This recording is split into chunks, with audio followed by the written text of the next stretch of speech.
مسیح یسوع کے نام میں آپ سب کو سلام۔ کیسے ہیں آپ سب؟ خوش باش۔ 8ویں باب کی پہلی آیت سے لکھا ہے، پھر خدا نے نوح کو اور کل جانداروں اور کل چوپایوں کو جو اس کے ساتھ کشتی میں تھے یاد کیا، اور خدا نے زمین پر ایک ہوا چلائی اور پانی رک گیا، اور سمندر کے سوتے اور آسمان کے دریچے بند کیے گئے، اور آسمان سے جو بارش ہو رہی تھی تھم گئی، اور پانی زمین پر سے گھٹتے گھٹتے 150 دن کے بعد کم ہوا، اور 7ویں مہینے کی 17ویں تاریخ کو کشتی ارارات کے پہاڑوں پر ٹک گئی، اور پانی 10ویں مہینے تک برابر گھٹتا رہا، اور 10ویں مہینے کی پہلی تاریخ کو پہاڑوں کی چوٹیاں نظر آئیں۔ اور 40 دن کے بعد یوں ہوا کہ نوح نے کشتی کی کھڑکی جو اس نے بنائی تھی کھولی، اور اس نے ایک کوے کو اڑا دیا، سو وہ نکلا، اور جب تک زمین پر سے پانی سوکھ نہ گیا ادھر ادھر پھرتا رہا۔ پھر اس نے ایک کبوتری اپنے پاس سے اڑا دی تاکہ دیکھے کہ زمین پر پانی گھٹا یا نہیں، پر کبوتری نے پنجہ ٹیکنے کی جگہ نہ پائی اور اس کے پاس کشتی کو لوٹ آئی، کیونکہ تمام روئے زمین پر پانی تھا۔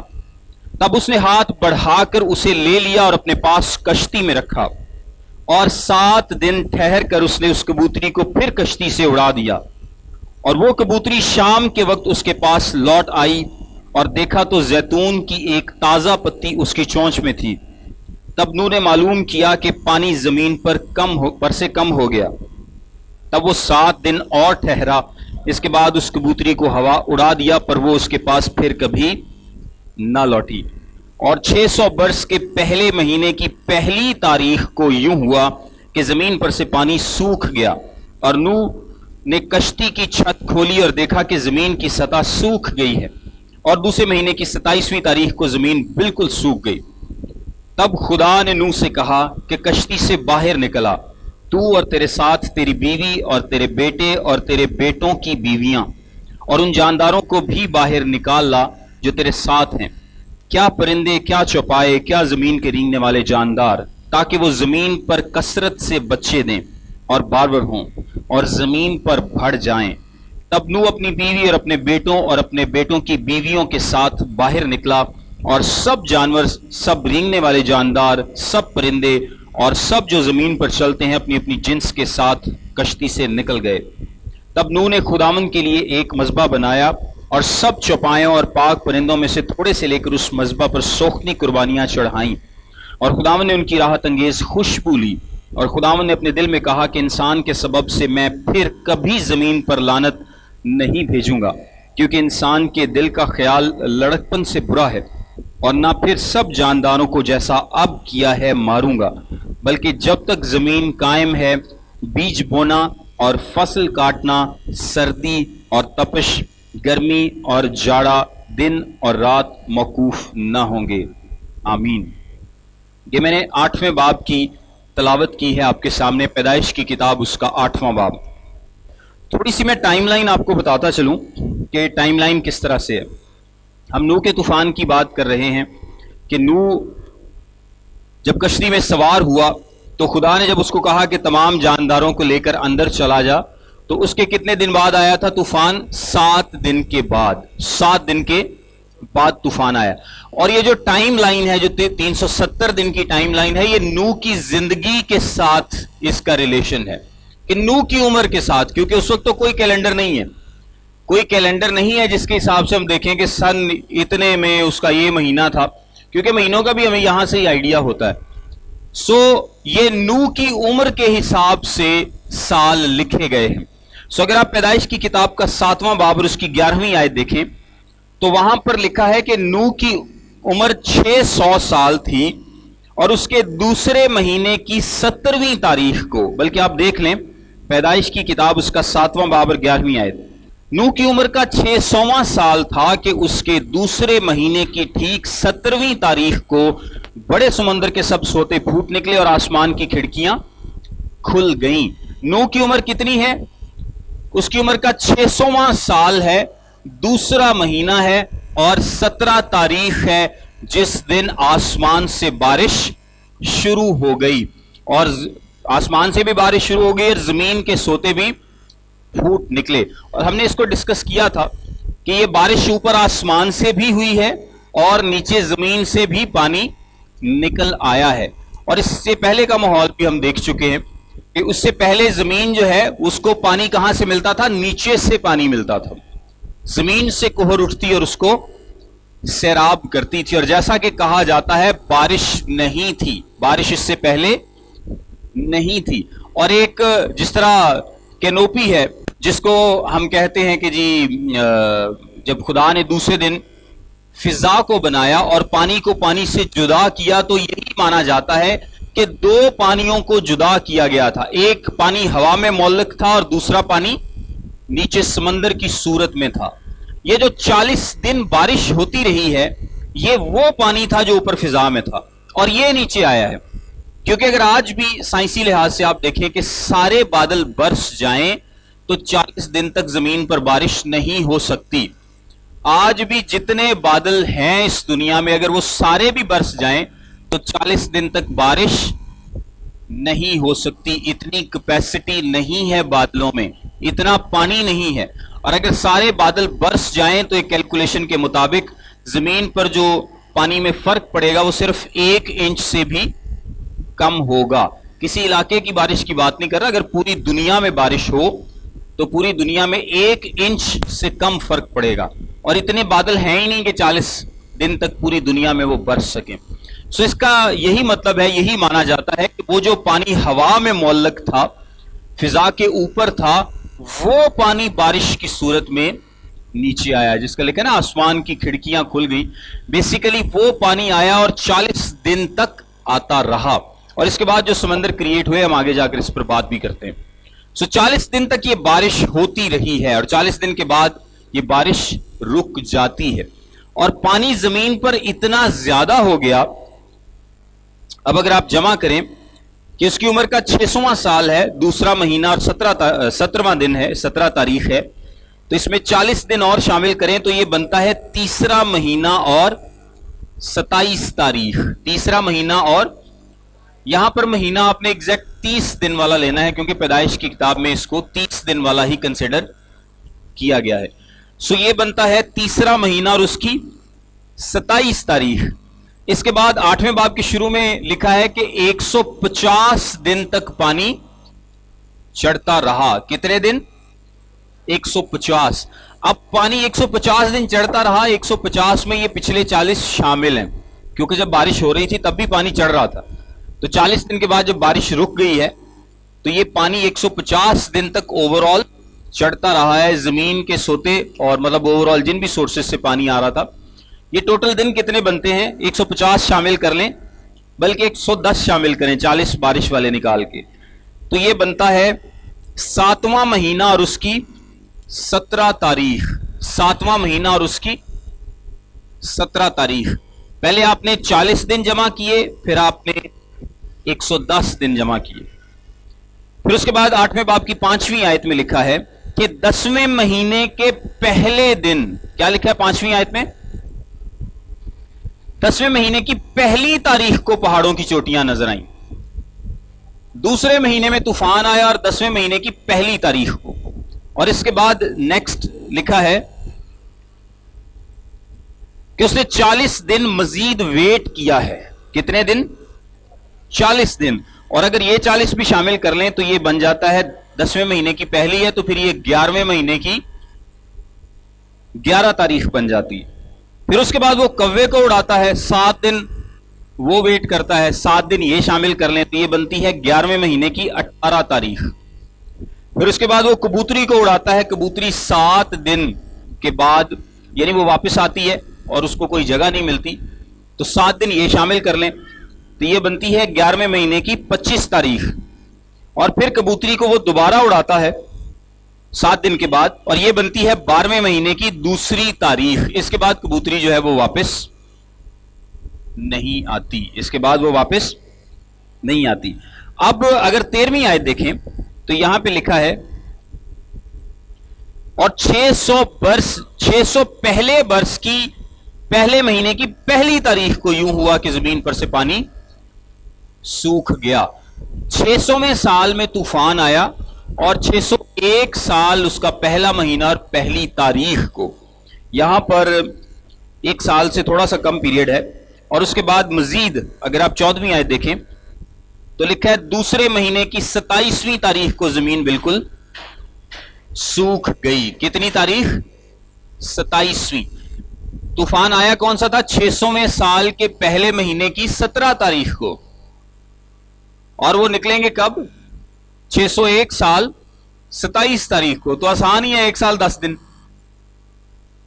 مشکل تو نہیں ہے. 1 سال اور 10 دن کے بعد وہ کشتی میں سے نکلتے ہیں، یعنی مکمل طور پر خدا نے ان کو کہا کہ تم نکل آؤ. اور کچھ لوگ کیلکولیشن کرتے ہیں، وہ کہتے ہیں کہ جی یہ تقریباً سولر ڈے ہے، سولر ایئر ہے، یہ جو 370 دن ہے، ویسے تو 365 دن اور 6 گھنٹے کا ہوتا ہے سولر ایئر، ایگزیکٹ کیلکولیشن کے مطابق 365 دن اور 6 گھنٹے چند منٹس. تو 4 سال بعد وہ 6 گھنٹے ملا کے تیسرا جو سولر ایئر ہے وہ 366 دن کا بنتا ہے. اس لیے وہ ایک لیپ ایئر اس کو بولتے ہیں، یعنی 1 دن اس میں ایکسٹرا ہو جاتا ہے. 6 گھنٹے ملا کے 1 دن ایکسٹرا ہوگا 29 فروری کو. جو لوگ 29 فروری کو پیدا ہوتے ہیں وہ 4 سال بعد ان کی سالگرہ آتی ہے.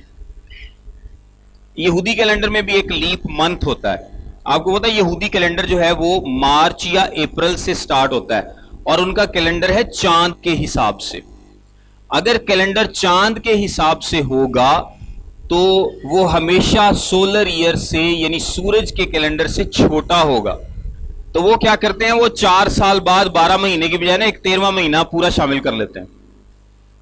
چوتھے سال میں ایک پورا ایکسٹرا منتھ شامل کر لیتے ہیں، اس لیے ان کا پہلا مہینہ ہمیشہ مارچ اپریل میں رہتا ہے. اور اسی لیے پہلے مہینے میں ہی اس کے آس پاس ہی ایسٹر بھی آتا ہے، مارچ یا اپریل میں. خیر وہ ایک الگ سے کیلکولیشن. لیکن یہ نوح کی عمر کے حساب سے یہ سال بتائے گئے ہیں. اب آئیے میرے ساتھ 6 آیت دیکھیں، 5ویں آیت میں لکھا ہے اور پانی 10ویں مہینے تک برابر گھٹتا رہا، اور 10ویں مہینے کی پہلی تاریخ کو پہاڑوں کی چوٹیاں نظر آئیں. یہاں پر میں نے آپ کو پہلے بھی بتایا تھا، میں تھوڑا سا اس کو ریوائز کرتا ہوں کہ ہم ایک پہلے کی دنیا کی اور ایک بعد کی دنیا کی بات کر رہے ہیں. اور جو پہلے کی دنیا تھی، سائنس اس کو اب ویسے ثابت کرتی ہے، اب بہت سارے ہمیں اس کے ثبوت ملتے ہیں. فوسلز کے حساب سے میں آپ کو بتاتا بھی ہوں کہ پہلے جو بڑے بڑے پہاڑ ہیں یہ موجود نہیں تھے. پہلے بڑے بڑے پہاڑ موجود نہیں تھے. گہری وادیاں اور گہری کھائیاں موجود نہیں تھی. یعنی زمین تقریباً فلیٹ تھی، بالکل فلیٹ نہیں، لیکن زمین کیا تھی؟ بالکل فلیٹ تھی. پانی ایک جگہ تھا اور جو خشکی ہے وہ ایک جگہ پر تھی. یعنی بر اعظم جس کو ہم بر اعظموں میں اب تقسیم کیا جاتا ہے دنیا کو، اب تو 7 بر اعظم ہے. یہ قطب شمالی، قطب جنوبی، انٹارکٹیکا اور باقی سارے بر اعظم جو ہیں یہ نہیں تھے، نارتھ ساؤتھ پولز نہیں تھے، بلکہ زمین ایک جیسی تھی. آپ اس کو تھوڑا امیجن کیجئے گا کہ زمین ایک جیسی تھی، اس کا ماحول بڑا اچھا تھا. وہ جو پانی کی لیئر اوپر تھی، زمین مور اور لیس فلیٹ تھی، گہری کھائیاں نہیں تھیں، بڑے بڑے پہاڑ نہیں تھے.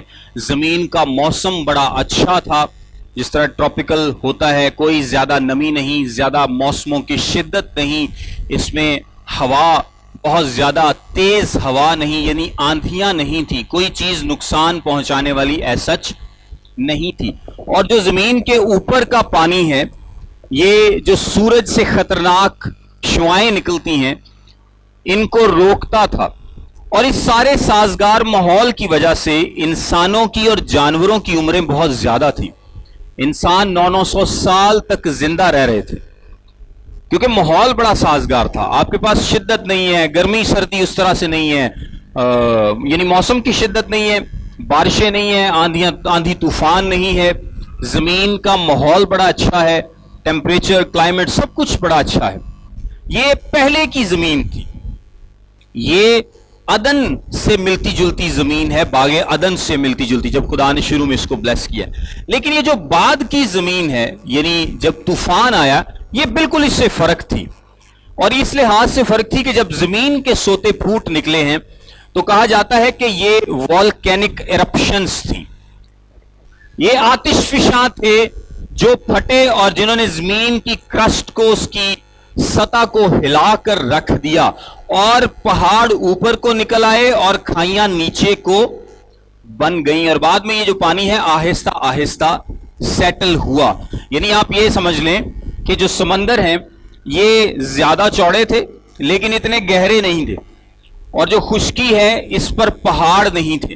بعد میں جب پہاڑ نکلے، اور جب ظاہر سی بات ہے کہ پہاڑ اوپر کو نکلیں گے تو وادیاں نیچے کو بنیں گی یا کھائیاں نیچے کو بنیں گی، تو جس طرح پہاڑ اوپر نکلے کھائیاں نیچے کو بنی، پانی سارا کھائیوں میں جمع ہونا شروع ہو گیا۔ اور اس کے لیے میرے ساتھ آپ ایک آیت دیکھیں، زبور نمبر 104 چھٹی آیت سے پڑھ لیتے ہیں۔ تو نے اس کو سمندر سے چھپایا جیسے لباس سے، پانی پہاڑوں سے بھی بلند تھا، وہ تیری جھڑکی سے بھاگا، وہ تیری گرج کی آواز سے جلدی جلدی چلا، اس جگہ پہنچ گیا جو تو نے اس کے لیے تیار کی تھی۔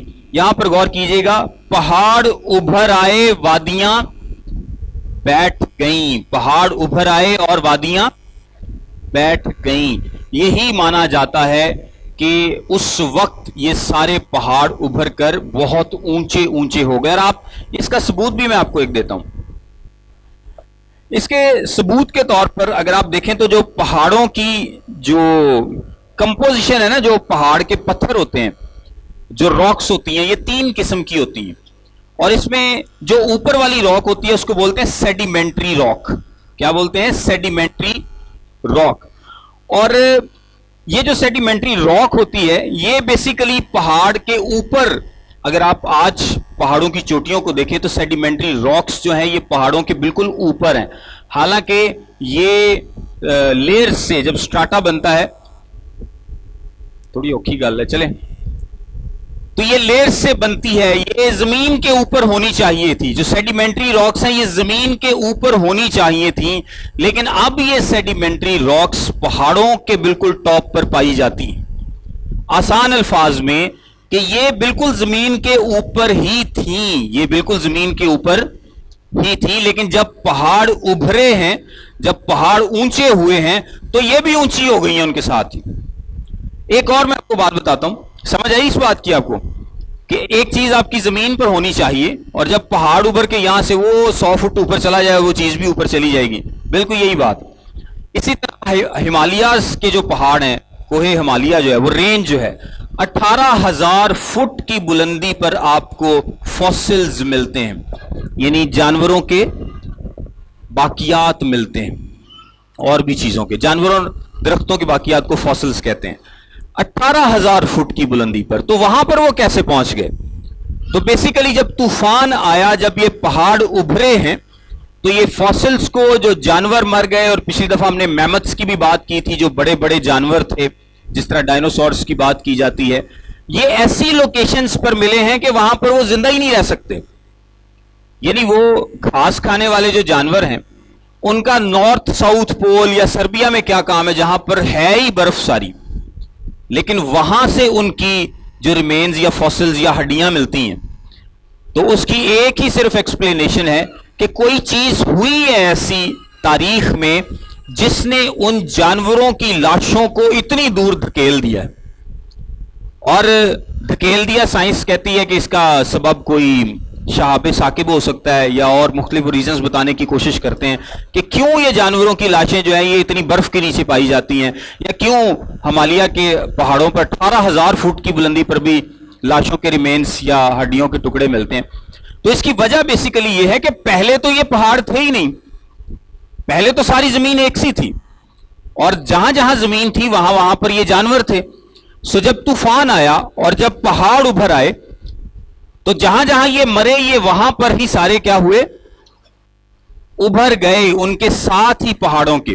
سو ان کے فاسلز، ان کی ہڈیاں جو ہیں یہ پہاڑوں کے ساتھ ہی اوپر کو ابھر گئیں اور وادیاں کریٹ ہو گئیں، اور جو پہاڑوں کی جو ٹاپ ہے وہاں پر اب آپ کو ایسے ایلیمنٹس ملتے ہیں جو کہ یا سمندر، ایون کہ سی شیلز کی بات کریں تو وہ بھی ملتے ہیں، جس کو ہم لائم سٹون کہتے ہیں، وہ بھی ملتے ہیں آپ کو، فاسلز ملتے ہیں، سیڈیمنٹری راکس کے جو ٹاپ ہیں، یہ سارا کچھ یہ ثابت کرتا ہے کہ زمین یہ شاید سب کچھ ایسے نہیں تھا پہلے، یہ سب کچھ پلین تھا، اور جس طرح یہاں پر پلین ہے، اگر یہی جگہ کو اٹھا کر آپ 10,000 فٹ اونچا کر دیں اور کل کو کوئی کہے کہ جی 10,000 فٹ کی بلندی پر یہ فرض کریں اسٹینڈ پڑا ہے، تو یہاں سے کوئی زمین اٹھے اور 10,000 فٹ بلند ہو جائے، تو کل کو 10,000 سال بعد یا 2,000 سال بعد کسی کو یہ اسٹینڈ ملے تو وہ تو پریشان ہوں گے نا کہ یہ یہاں پہ کیا کر رہا ہے. سمجھ آئیے آپ کو؟ یہ آسان مثال ہے.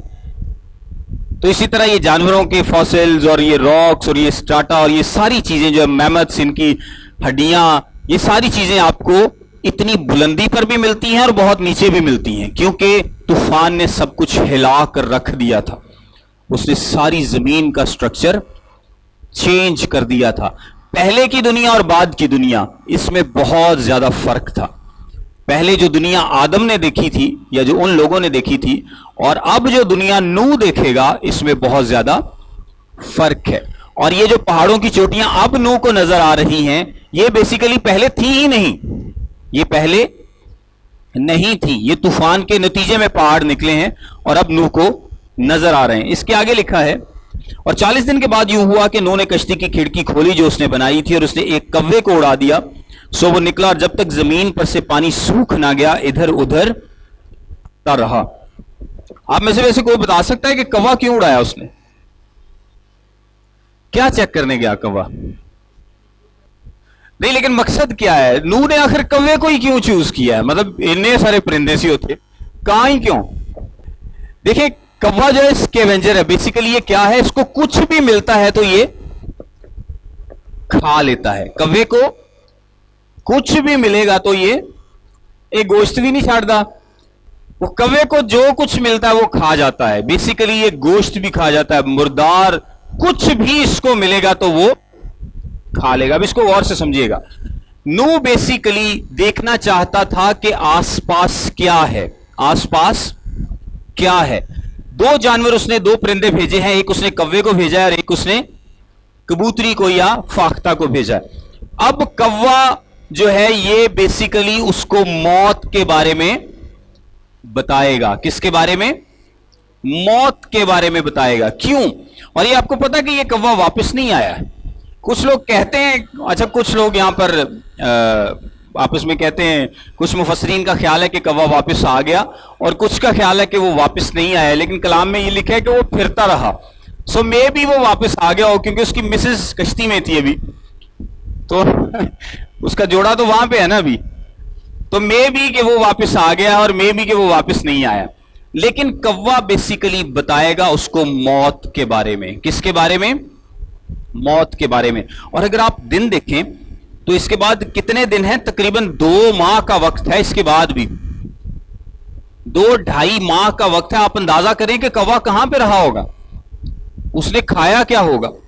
سو بیسیکلی کوا اس کو جو لاش ملے گی، تیرتی ہوئی لاش، وہ اس پر بیٹھ جائے گا اور اس کو کھانا شروع کر دے گا. پانی تو خیر، پانی تو بہت زیادہ وہاں پہ، اس کو خوراک چاہیے، ورنہ وہ 2-2.5 ماہ کیسے اڑتا پھرتا رہے گا؟ کہاں بیٹھے گا؟ بیٹھنے کے لیے کوئی جگہ نہیں ہے.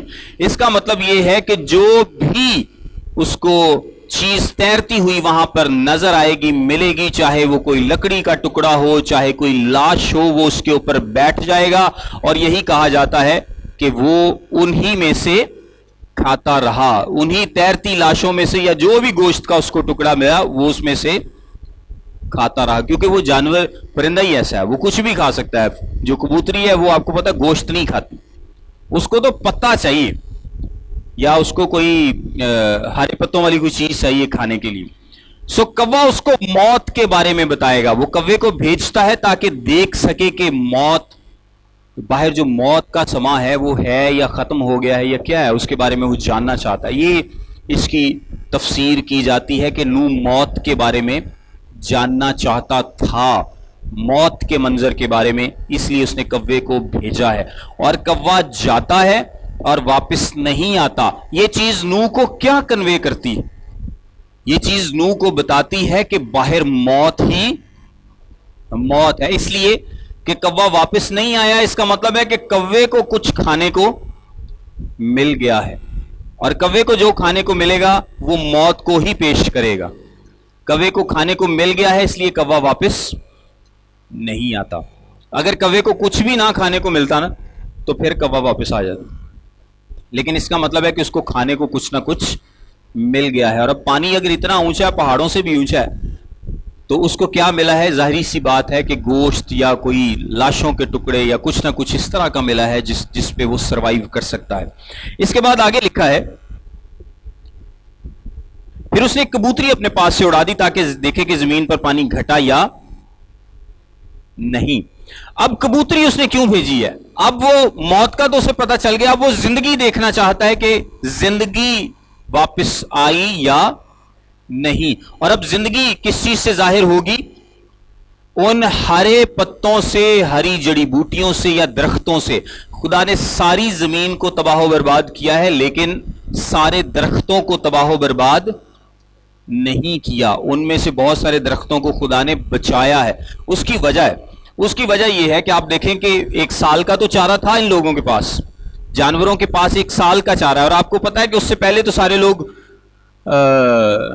صرف وہ تھے, یہ جڑی بوٹیاں اور درخت اور پھل کھانے والے تھے, گوشت کھانے والے نہیں تھے. گوشت تو خدا نے بعد میں الاؤ کیا ہے, اس کے بعد نیکسٹ چیپٹر میں.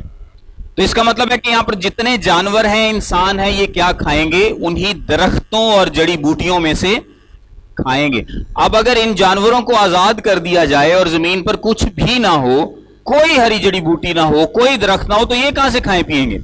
اس کا مطلب ہے کہ خدا نے ہرے درختوں کو اور جڑی بوٹیوں کو, پھلوں کو یا پھلوں کے درختوں کو, کچھ کو ایسا محفوظ رکھا کہ ان کا بعد میں بھی گزارا ہو سکے. اور اس کا ثبوت بھی ہے جو کہ وہ ایک پتی اپنی چونچ میں لے کر آتی ہے. اور وہ پتی کس چیز کی ہے؟ زیتون کی ہے. پہلی دفعہ جب وہ کبوتری کو بھیجتا ہے تو کبوتری ویسی واپس آ جاتی ہے کیونکہ اس کو کوئی جگہ نہیں ملتی. کوا تو ایک لاش سے دوسری لاش, دوسری سے تیسری, تیسری سے چوتھی, کہیں نہ کہیں تو وہ گزارا کر لے گا اور وہی گوشت کھاتا رہے گا جو لاشیں تیرتی ہوں گی اس وقت, جو بھی کچھ بچ گیا ہوگا. اور ایک اور وجہ میں آپ کو انٹرسٹنگ ایک بات بتاتا چلوں اس میں, کہ آج جتنے بھی ثبوت ملتے ہیں نوح کے دور سے, یعنی طوفان کے پہلے سے, اس میں جانوروں کی ہڈیاں زیادہ اور انسانوں کی ہڈیاں بہت کم ملتی ہیں. انسانوں کی ہڈیاں بہت کم ملتی ہیں. اس کی وجہ یہ بتائی جاتی ہے کہ جب طوفان آیا, جب بارش آئی, تو ہر کسی نے اپنے آپ کو بچانے کی کوشش کی, کیونکہ ظاہری سی بات ہے اگر آپ یہاں پہ طوفان آنا شروع ہو جائے تو آپ بارش جب گلی بھرتی ہے تو لوگ دروازے کے آگے وہ لگاتے ہیں, سٹاپ لگاتے ہیں, تو اگر اس سے پانی اوپر آ جائے تو وہ اندر آ جاتا ہے. جب وہ دیکھتے ہیں کہ اب ہمارے بس میں نہیں ہے تو قیمتی چیزیں اوپر کر لیتے ہیں, اور اگر فرض کریں مکان پورا بھر جائے تو وہ کہیں گے چیزاں چھڈو, آپ ساتھ پہ چڑھو پھر اپنی جان کی پڑ جائے گی نا. تو انسان اپنے آپ کو بچانے کے لیے جتنا میکسیمم وہ اوپر جا سکتا تھا, چاہے وہ کشتی کی صورت میں ہو, چاہے وہ کسی چیز کو پکڑنے کی صورت میں ہو, کسی اونچی جگہ پر چڑھنے کی صورت میں, اس نے اپنے آپ کو بچانے کی کوشش کی ہے. اور انسان لیکن کیونکہ بچ نہیں پایا, انسانوں کی لاشیں زیادہ تر سطح کے اوپر ہی رہی ہیں, یعنی وہ جو زمین بعد میں نظر آئی ہے یہ لاشیں زیادہ تر اوپر ہی رہی ہیں. اور ڈائریکٹ سن لائٹ اور پانی, ان دونوں نے اس کو بڑی سپیڈ میں ڈیکمپوز کیا ہے, اس لیے انسانوں کے ریمینز نہیں ملتے. جانوروں کے ریمینز جو ہیں وہ بڑے بڑے جانوروں کے ریمینز وہ کافی زیادہ تعداد میں ملتے ہیں, لیکن انسانوں کے ریمینز جو ہیں وہ بہت کم ملتے ہیں. اور جو پلانٹس ہیں, پودے ہیں, درخت ہیں, ان کے ریمینز بھی بہت زیادہ ملتے ہیں, کیونکہ یہ سارے کیا ہوئے تھے؟ پہاڑوں کے نیچے دب گئے تھے. پہاڑوں کے نیچے دب جانے کی وجہ سے ان کے ریمینز زیادہ ملتے ہیں. لیکن انسان نے کہا یہی جاتا ہے کہ کوشش کی تھی اپنے آپ کو بچانے کی, اوپر آنے کی, اس لیے ان کے ریمینز کم ہیں. بہرحال جب فاختہ گئی ہے تو فاختہ کو اب جگہ چاہیے, کوئی ہری بھری جگہ چاہیے تاکہ وہ اپنا گھونسلہ بنا سکے, کبوتری کو اپنے لیے کوئی جگہ مناسب دیکھ سکے. وہ ادروائز وہ نہیں رہ سکتی, وہ کسی لاج پہ بیٹھ کے وہاں سے کچھ نہیں کھا سکتی. سو اس نے دیکھا کہ اس کے لائق کچھ بھی نہیں ہے, جو وہ واپس آ گئی. 7 دن مزید انتظار کیا, اس نے دوبارہ بھیجا. اب کی بار اس کے منہ میں ایک ہری پتی تھی, اس کے منہ میں ایک تازہ, اور یہاں پر اگر آپ الفاظ کا چناؤ دیکھیں تو لکھا ہے تازہ پتی اس کی چونچ میں تھی. اس کا مطلب یہ ہے کہ اس کی چونچ میں کوئی ایسی پتی نہیں تھی جو کسی درخت کو طوفان نے تباہ کیا اور وہ پتی کوئی پانی میں تیر رہی ہو اور وہ اٹھا کے لے آئی ہو، وہ والی پتی نہیں تھی بلکہ تازہ پتی تھی. اس کا مطلب ہے کہ یہ جو زیتون کا درخت ہے ویسے یہ بڑا زبردست ہوتا ہے، اور اس میں ایک خاصیت یہ ہے کہ یہ بہت عرصے تک زندہ رہ سکتا ہے. یسوع مسیح کے زمانے سے بھی کہا جاتا ہے کہ کچھ درخت ہیں جو آج تک زندہ ہیں، جو اس وقت جوان تھے لیکن آج تک زندہ ہیں. اس کی لکڑی کو اگر آپ کاٹ دیں تو وہ بہت لمبے عرصے تک خشک ہی نہیں ہوتی، کیونکہ اس کے اندر تیل ہوتا ہے، تو وہ خشک ہونے میں بہت زیادہ ٹائم لیتی ہے، بہت زیادہ ٹائم لیتی ہے. یہ اس درخت کی ایک خاصیت ہے. لیکن بہرحال خدا نے، ہم نے پہلے بھی غور کیا کہ بہت سارے درختوں کو بچایا تھا تاکہ جو بعد میں جانور نکلیں گے وہ درختوں سے ہی اپنا پیٹ بھریں گے، وہ جڑی بوٹیوں سے، درختوں سے، ان ہری چیزوں سے ہی اپنا پیٹ بھریں گے، ورنہ کشتی سے نکل کے کہاں جائیں گے؟ کشتی سے جو ہے ایسی ہوتے مک گیا نا. ہوں تو اگلی گال کرو. کشتی میں سے نکل گئے، اب نکل کے ظاہری سی بات ہے جہاں جہاں بھی جائیں گے تو ان کو کچھ نہ کچھ ہرا کھانے کو ملے گا تو وہ زندہ رہیں گے، ادروائز وہ زندہ نہیں رہیں گے. سو اس کے بعد وہ تازہ پتی اس کی چونچ میں وہ لے کر آتی ہے. تب نوح نے معلوم کیا کہ پانی زمین پر سے کم ہو گیا. تب وہ 7 دن اور ٹھہرا. اس کے بعد اس کبوتری کو اڑایا، پر وہ اس کے پاس پھر کبھی نہ لوٹی. اب کبوتری واپس نہیں آئی، لیکن یہ بھی ہو سکتا ہے کہ باقی جو اس کا ساتھی ہے، کیونکہ 7 جوڑے لیے تھے، یہ تو پاک جانور ہے. پرندوں کے کتنے لیے تھے جوڑے؟ 7 جوڑے لیے تھے. تو باقی سارا گروپ یا تو اس کے پاس چلا گیا ہوگا جو قربانی سے بچ گئے، تو یا یہ واپس آ گئی ہوگی، لیکن یہ خدا کا انتظام ہے.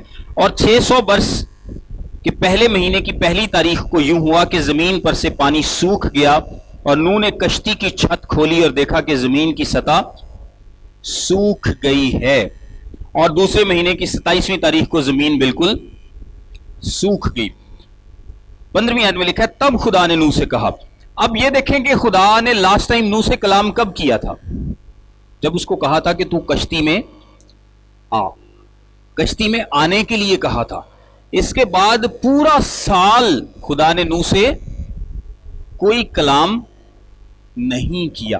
لیکن اس بندے کو آپ دیکھیں کہ 120 سال اس کو کشتی بنانے میں لگے، 1 سال کشتی کے اندر موجود رہا، لیکن اب تابع داری اس کی زندگی کا حصہ بن چکی تھی. تابع فرمانی اس کی زندگی کا حصہ بن چکی ہے. وہ جو خدا نے کہا اس نے کر دیا. جب تک خدا نے اس کو نہیں کہا وہ باہر نہیں آیا. آپ دیکھیں کہ کشتی بے شک ٹک گئی ہے، یا جو اس کو مل گئی ہے کبوتری کو زندگی کا بھی پتا چل گیا ہے کہ زندگی موجود ہے، دوبارہ سے خدا نے زندگی دے دی ہے. کیونکہ دیکھیں کہ وہ تو ایک بند کشتی میں ہے، اس کو تو کچھ نہیں پتا کہ باہر کیا ہو رہا ہے. ہو سکتا ہے کہ شروع میں اس کو کوئی چیخوں کی آوازیں آتی ہوں، زیادہ سے زیادہ کتنی دیر آئیں گی؟ 2-4 گھنٹے. اس کے بعد مکمل خاموشی. جو جانور اندر ہیں اس کے علاوہ کسی کی آواز اس کو نہیں آتی ہوگی. 1 سال تک وہ کشتی میں بند رہے، ان کو نہیں پتا کہ باہر کیا ہو رہا ہے. آپ دیکھیں کہ کتنے عرصے بعد اس نے جا کے کھڑکی کھولی. ان کو کچھ نہیں پتا کہ باہر کیا ہے، زندگی ہے، موت ہے، کیا ہو رہا ہے. کچھ بھی آئیڈیا نہیں ہے کہ باہر کیا ہے. اور جب وہ باہر نکلیں گے تو ان کی تو دنیا بدل جائے گی، کیونکہ جس دنیا کو وہ چھوڑ کر آئے تھے وہ تو بڑی زبردست تھی، لیکن جس دنیا میں انہوں نے اب قدم رکھا ہے یہ اس سے بالکل فرق ہے، بالکل فرق ہے. سو وہ نہیں نکلتا. وہ جب تک خدا اس کو نہیں کہتا وہ باہر نہیں نکلتا.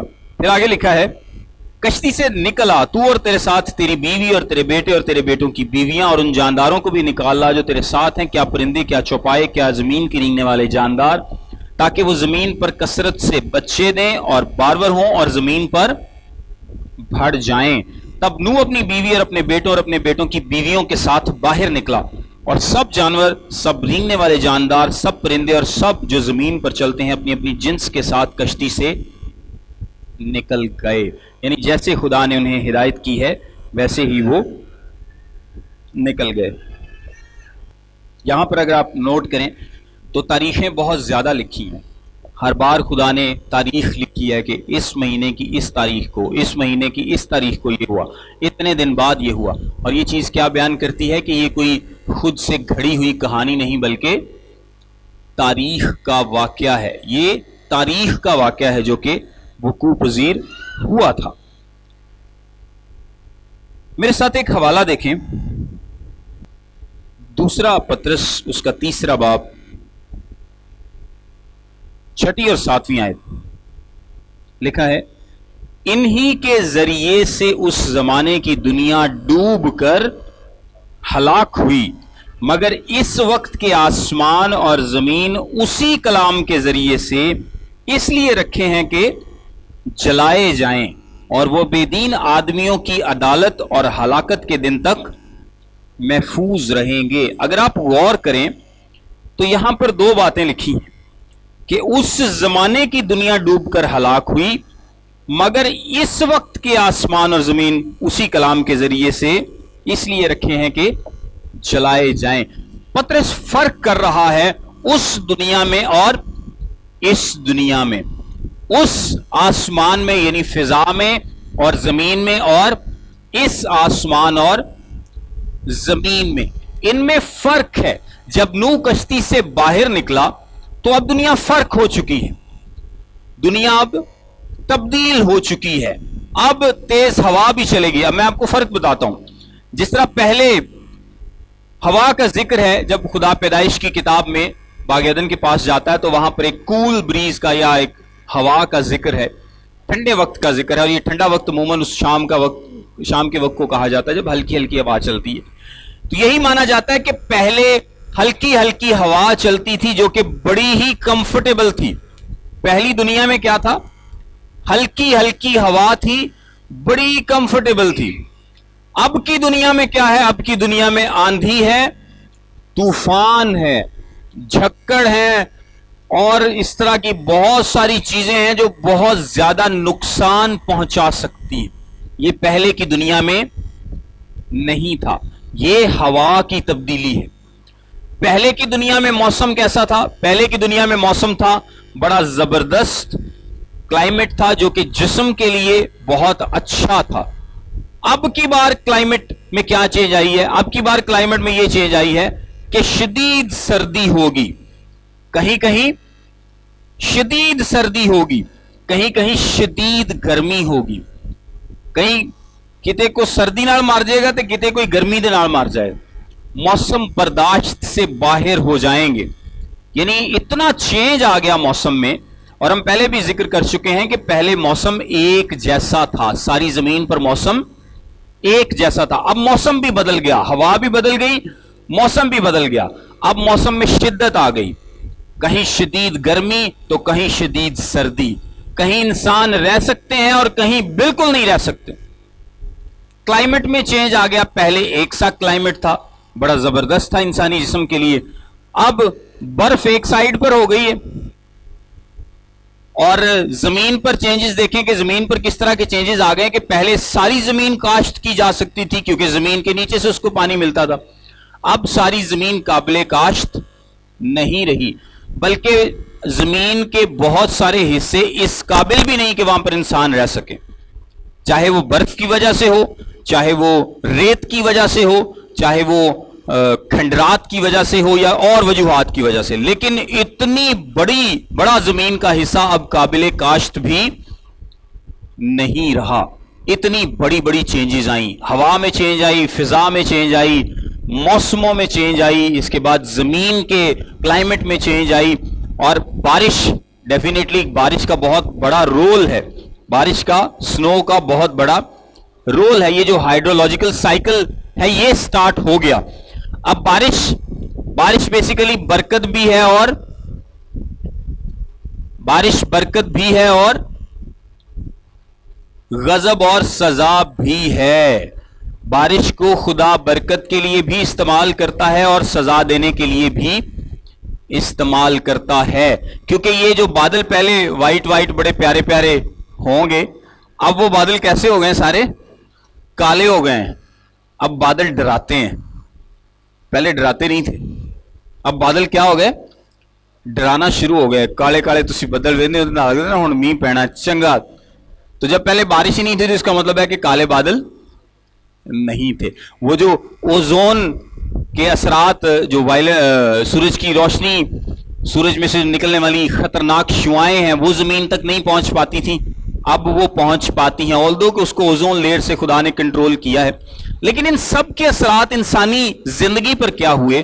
مطلب اتنی زبردست دنیا سے نوح آیا، اور کیسی دنیا میں آ گیا جہاں پر اونچی نیچی ہے ساری، کتے بہت اونچی کتے بہت نیوی، کہیں پہاڑ کہیں پانی، کہیں برف کہیں شدت، کہیں گرمی کہیں صحرا، کہیں کچھ کچھ بھی ایون نہیں، اس طرح کی زمین میں آ گیا۔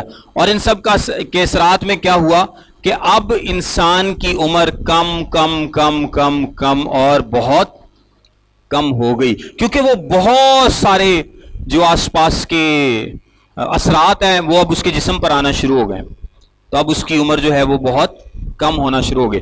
اور آپ دیکھیں کہ جیسے ہی نوح کے بچے اس دنیا سے جائیں گے، پھر ابراہیم ہے، اس کی بھی عمر اتنی نہیں ہے جتنی ان کی تھی، سم، حام اور یافت کی۔ اور اس کے بعد آگے جتنی بھی نسلیں آئیں گی آپ دیکھیں کہ 100 120 150 بلکہ 100 120 اس تو ہوتے کوئی نہیں۔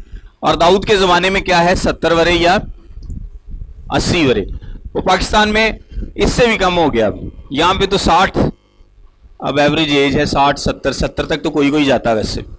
لیکن یہ اثرات ہیں، یہ موسمی اثرات ہیں، یہ اور زیادہ بگڑیں گے، اور زیادہ خرابی ان میں آئے گی، کیونکہ یہ دنیا ظاہری سی بات ہے کہ کہاں عدن سے شروع ہوئی، اتنے زبردست کلائمیٹ سے شروع ہوئی، اور پھر وہ کلائمیٹ تھوڑا خراب کیا انسانوں نے اپنی بدی کی وجہ سے، زمین پر لعنت آئی، اور اس کے بعد آہستہ آہستہ جب نوح کے طوفان کی باری آتی ہے تب تک انسان اتنا خراب ہو گیا تھا، خدا نے ساری زمین ہی ریسیٹ کر دی، ساری زمین ہی ریسیٹ کر دی۔ اور اس کے بعد بھی آپ دیکھیں کہ خرابی ہوتی ہوتی ہوتی ہوتی انسان آج کون سا بڑا نیک ہو گیا، انسان تو اس سے بھی زیادہ خراب ہے، اور انسان کا ماحول بھی اس سے زیادہ خراب ہوتا چلا جا رہا ہے۔ ہمارا ماحول ہم تو نہیں کہہ سکتے کہ جی ہمارے تو آس پاس اب بڑی زبردست عدن جیسی بہاریں ہیں، اب آپ دیکھیں کہ آلودگی، پولوشن، موسموں کی شدت، بارش، ہر چیز میں تیزی ہے، ہر چیز میں تیزی، اور انسانوں کے لیے مزید ماحول خراب تر ہوتا چلا جا رہا ہے۔ اور جتنی مرضی آپ کلائمیٹ چینج پہ اور ان ساری چیزوں پہ باتیں کر لیں، یہ تب تک تو رہے گا جب تک خدا کی مرضی۔ اب خدا نے اس کو کس چیز کے لیے رکھا ہے؟ آگ سے تباہ کرنے کے لیے۔ پہلے کس سے تباہ کیا تھا؟ پانی سے، اور اب کی بار کس سے ہوگا؟ آگ سے ہوگا۔ آگے دیکھیے میرے ساتھ 20ویں آیت۔ تب نوح نے خداوند کے لیے ایک مذبح بنایا اور سب پاک چوپایوں اور پاک پرندوں میں سے تھوڑے سے لے کر اس مذبح پر سوختنی قربانیاں چڑھائیں، اور خداوند نے ان کی راحت انگیز خوشبو لی، اور خداوند نے اپنے دل میں کہا انسان کے سبب سے پھر کبھی زمین پر لعنت نہیں بھیجوں گا، کیونکہ انسان کے دل کا خیال لڑکپن سے برا ہے، اور نہ پھر سب جانداروں کو جیسا اب کیا ہے ماروں گا، بلکہ جب تک زمین قائم ہے بیج بونا اور فصل کاٹنا، سردی، تپش، گرمی، جاڑا، رات اور دن موقوف نہ ہوں گے۔ یہ سردی، گرمی، تپش، جاڑا، یہ سب کچھ اب آ چکا ہے۔ اور یہاں پر مذبح کا لفظ پہلی دفعہ استعمال ہوا ہے۔ ہابل اور قائن نے قربانی ضرور گزرانی تھی لیکن مذبح نہیں تھا، وہ مذبح وہاں پر لفظ استعمال نہیں کیا گیا، یہ مذبح کا لفظ یہاں پر استعمال کیا گیا ہے۔ اور چونکہ خدا نے پہلے ہی اس کو کہا تھا کہ تو پاک جانوروں میں سے جن کی قربانی دی جا سکتی ہے 7 جوڑے لینا، تو ان میں سے نوح نے اب خدا کے حضور میں قربانی گزرانی ہے۔ اور قربانی کون سی ہے؟ سوختنی قربانی ہے۔ سوختنی قربانی کون سی قربانی ہوتی ہے؟ جو مکمل طور پر جلا دی جاتی ہے، اس کو انگریزی میں بولتے ہیں برنٹ آفرنگ۔ سوختنی قربانی یعنی کچھ قربانیاں تھیں پرانے عہد میں جن کو اس کا تھوڑا سا حصہ جلایا جاتا تھا، باقی کچھ حصہ یا تو قربانی کرنے والا رکھ لیتا تھا یا وہ جو کاہن ہے اس کو دے دیا جاتا تھا، تقسیم کر دیا جاتا تھا۔ لیکن سوختنی قربانی ایسی ہے جس کو مکمل طور پر خدا کے حضور میں جلا دیا جاتا تھا۔ اور یہ ظاہر کس چیز کو کرتی تھی یہ بتائیں؟ اس کا مطلب کیا ہے؟ کیوں ساری کی ساری جلا دی جاتی تھی؟ بیسیکلی سوختنی قربانی مکمل جلا دی جاتی تھی کیونکہ یہ مکمل ڈیڈیکیشن کو ظاہر کرتی ہے، مکمل طور پر اپنے آپ کو خدا کے تابع کرنے کو ظاہر کرتی ہے۔ جب آپ اپنے آپ کو مکمل سپردگی کو، مکمل ڈیڈیکیشن کو ظاہر کرتی ہے، کمپلیٹنس کو ظاہر کرتے ہیں کہ آپ اپنے آپ کو مکمل طور پر خدا کے سپرد کر رہے ہیں, اس کے تابع کر رہے ہیں. اور بیسیکلی خدا قربانی تو نہیں دیکھتا کہ کیا چیز قربان کی جا رہی ہے. خدا کس چیز کو دیکھتا ہے؟ قربانی کرنے والے دل کو. اور جب قربانی کرنے والا دل ٹھیک ہوتا ہے, ہابل اور قائم کی قربانی میں ہم نے دیکھا تھا نا, خدا نے کیا کہا کہ خدا نے ہابل کو اور اس کی قربانی کو قبول کیا, لیکن قائن کو اور اس کی قربانی کو قبول نہیں کیا. تو پہلے کون آیا ہے؟ قربانی کرنے والا, اس کے دل کو خدا دیکھتا ہے. سو جب خدا قربانی کرنے والے کے دل کو دیکھتا ہے اور اس کو اس کا دل پسند آتا ہے, اس کی پرستش پسند آتی ہے, تو اس چیز کو کس معنوں میں بیان کیا جاتا ہے کہ خدا نے اس کی خوشبو لی, خدا نے اس کی خوشبو لی اور وہ خدا کو پسند آئی. بیسیکلی یہ نہیں ہے کہ خدا نے اس قربانی دا گوشت جڑا دی سمیل خدا تک پہنچی ہے. مطلب یہ کہ یہ جو قربانی کرنے والا ہے اس کے دل کی حالت کو بیان کر رہا ہے کہ اس کی قربانی خدا کے حضور میں قابل قبول ہے یا نہیں ہے. اور پرانے عہد میں خوشبو کو پسند اور ناپسند کرنے کے دونوں حوالے پائے جاتے ہیں. سو یہاں پہ لکھا ہے خدا نے ان کی راحت انگیز خوشبو لی اور خدا نے اپنے دل میں کہا.